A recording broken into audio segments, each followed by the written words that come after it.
Silly butt, we back. Let's get it.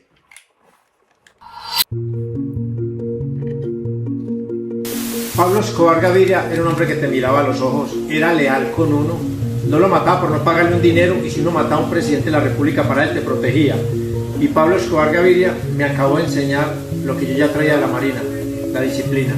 Before succumbing to a very painful stomach cancer, Jean Jairo Velasquez, aka Popeye, proudly admitted to taking 257 lives for his boss, Pablo Escobar. At the peak of his career, Pablo Escobar was making $50 million in cash every single day. But this wasn't due to his business skills and economic savvy. He was a ruthless leader with an army of violent sicarios ready to kill his enemies and intimidate authorities into submission. Such as John Jairo Velasquez, Popeye was by Pablo's side for all his life as the Medellin cartel kingpin. He kidnapped and killed Colombian politicians, a journalist, and a presidential candidate. There's nothing he wouldn't do for Pablo.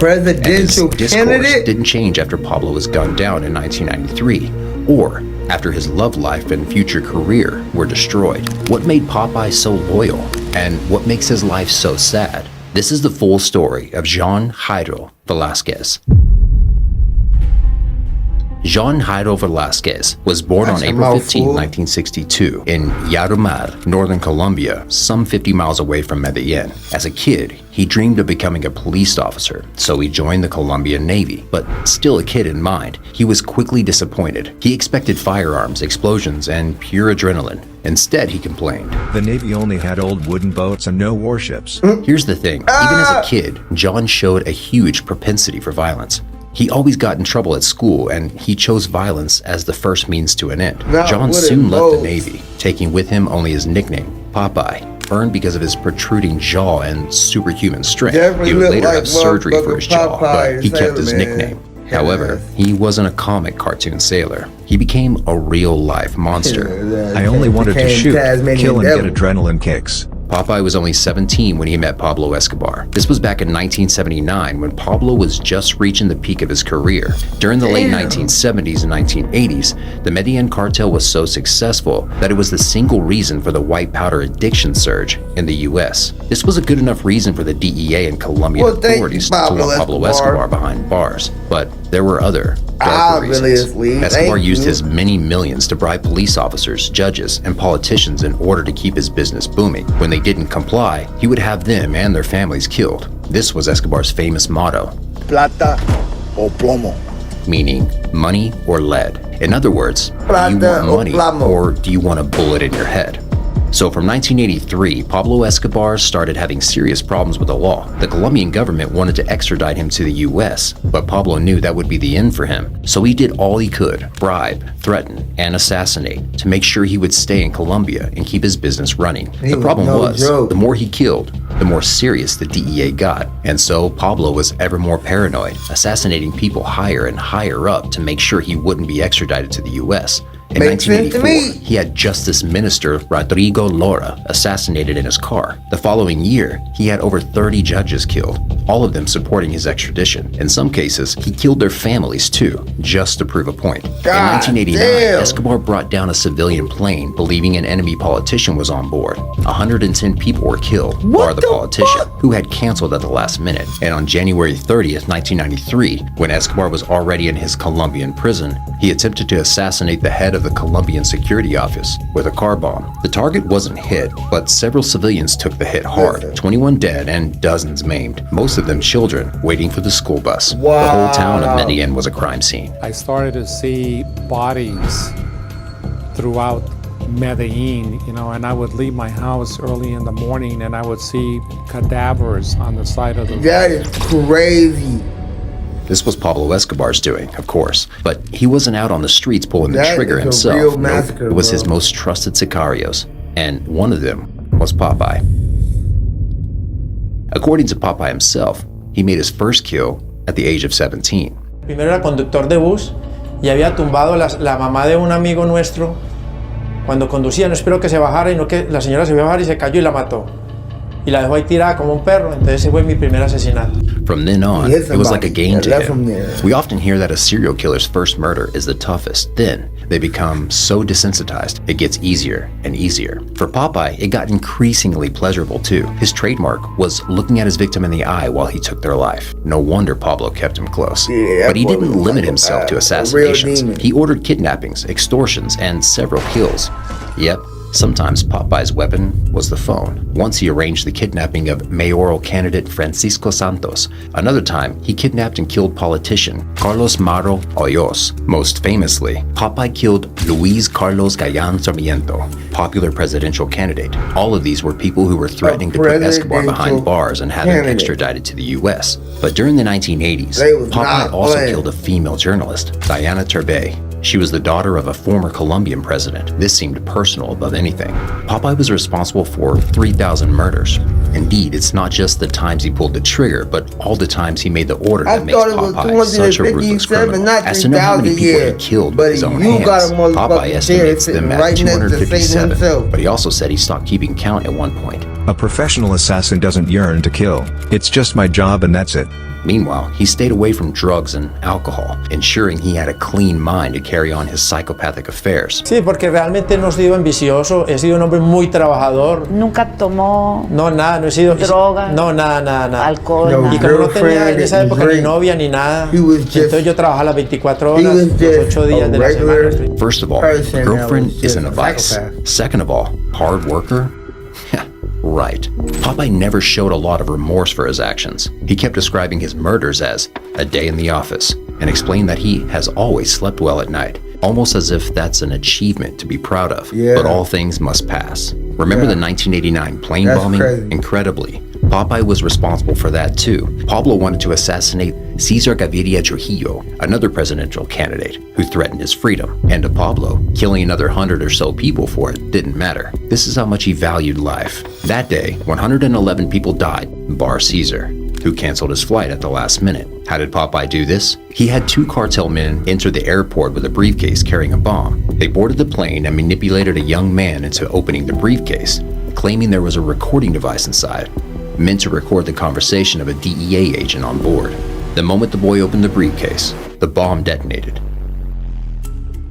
What did Popeye say about this moment? It was a work of art. Yeah, if you think Popeye became remorseful later in his life, guess again. However, authorities didn't think the bombing was a work of art. They thought it was a massacre done by an evil monster who had to go.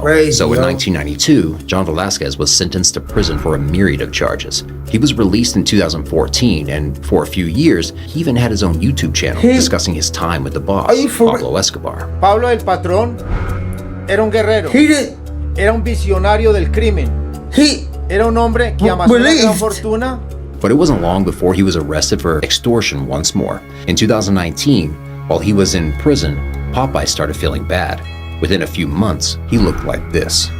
On February 6, 2020, Popeye succumbed to a long and painful stomach cancer, aged 57.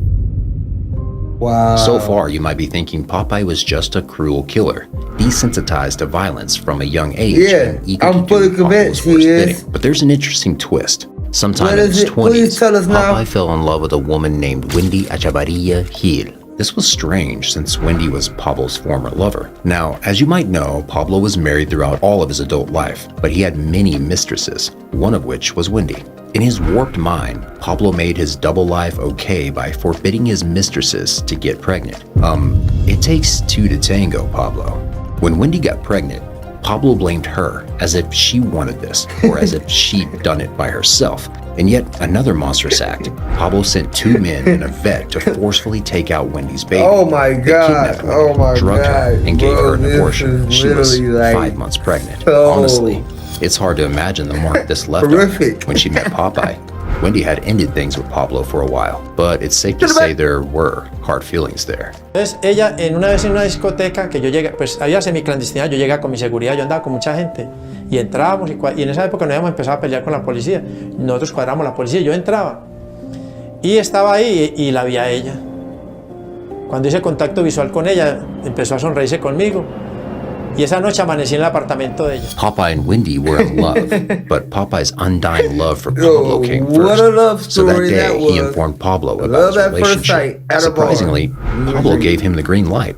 but he also warned his right-hand man about the relationship not working out. Porque ella estaba enseñando a narcotraficantes y nosotros éramos sicarios.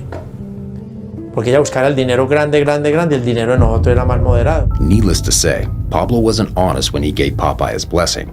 He tapped Wendy's phone and found out she was talking to the Search Bloc, Colombia's military group that aided the DEA in Escobar's arrest. Wow. This had nothing to do with Popeye. He was a mere means to an end for Wendy. Pablo had taken her 5-month-old baby out of her by force. He had to go, and she was doing her best to see this happen. Unfortunately, Pablo was one step ahead, but he was also loyal to his friend. So one morning, Pablo called Popeye. The latter was in bed with Wendy, but Pablo bore bad news. His girlfriend had to go. What's more, Popeye had to do it himself. Popeye knew he couldn't say no to this, but he couldn't do it himself, so he called 2 of his most trusted hitmen and ordered them to kill his girlfriend. Are you serious? Popeye himself lured Wendy into a cafe, inviting her to lunch. As soon as she got there, she was shot and killed by his 2 assassins. Caminando con el teléfono, cuando Bro, estaba hablando con ella, le what a dijo, "Mira, love muchacho, story. Los dos le dan con What revólver. a Romeo and Entonces yo Juliet digo, love los tiros por story. acá y por What? acá. Y mismo me salió una The cosa mía guy de is rabia a y de amor y serial todo lo que killer, yo sentía. psychopathic Emociones demasiado fuertes. demon. Entonces yo paso así para respaldar a los muchachos. Entonces ya los muchachos en las motos sacan los sicarios, yo la miro así muerta en un charco de sangre ahí, y ahí terminó mi relación con Wendy. This alone And that should was the leave end of my anyone relationship with devastated Wendy. for life, Like, it was a but Popeye story. remained by Pablo's side until his death. He was Had eating it up with him and every day everything. at La Catedral, the fancy prison he built for himself in the early 1990s. He just wasn't there when Pablo was killed on top of his aunt's house in December 1993, because by 1992, he was in prison. 23 years later, he was released, but again, he showed little remorse. In fact, Popeye took to the internet and became a low-key celebrity, talking about his incredible time with evil genius, Pablo Escobar. It was clear how much he still revered him. Popeye gave interviews and even had his own YouTube channel, amassing 1.2 million followers. 1.2 The theme million was always the followers, same, bro. how great Pablo was. Pablo Escobar Gaviria era un hombre que te miraba a los ojos, era leal con uno, no lo mataba por no pagarle un dinero, Hey, sino mataba a un presidente de la República that's para él te respect. protegía. He got a lot of respect for Pablo Escobar. The man ain't never done to me, so I ain't got no problem with He him. did say he felt Nor do I remorse have for a his problem with actions Popeye. and asked for But your forgiveness from all of actions, his sir. victims' families. Your But actions actions, speak louder sir. than words, at least as far as the victims' actions. families are concerned. Seeking internet fame and money for his murders doesn't show a lot of remorse. When he died of cancer in prison, he once again looked at it pretty bleakly. Before he died, he commented that he would have been killed by a rival cartel hitman one day or another anyway. The cancer just got to him first. Popeye's tragic love story doesn't stand as a way to romanticize a serial killer. It stands as proof of just how sad a hitman's life can be. Popeye didn't get the fireworks he dreamed of as a child. He got a life of cruelty, violence, and constant looking over his shoulder for rival cartel members or authorities. And when he had a glimmer of hope and emotion in his life, it was his supposed best friend who took it away. His delusion right up to the end of his life that Pablo was a great man only goes to show the sadness of Popeye's life. Hey, thanks for watching. What do you think about this case? Yeah, do you what know do y'all any think other about it? crazy cartel hitmen? Let me know in the comment section. Let me and know in my before you comments. leave, Let 'em know don't in the forget to comments. like, subscribe, Like, and hit comment, that bell subscribe, button. and hit See that. you all next time. DtaeNoDinero. Let's get it, baby. Peace.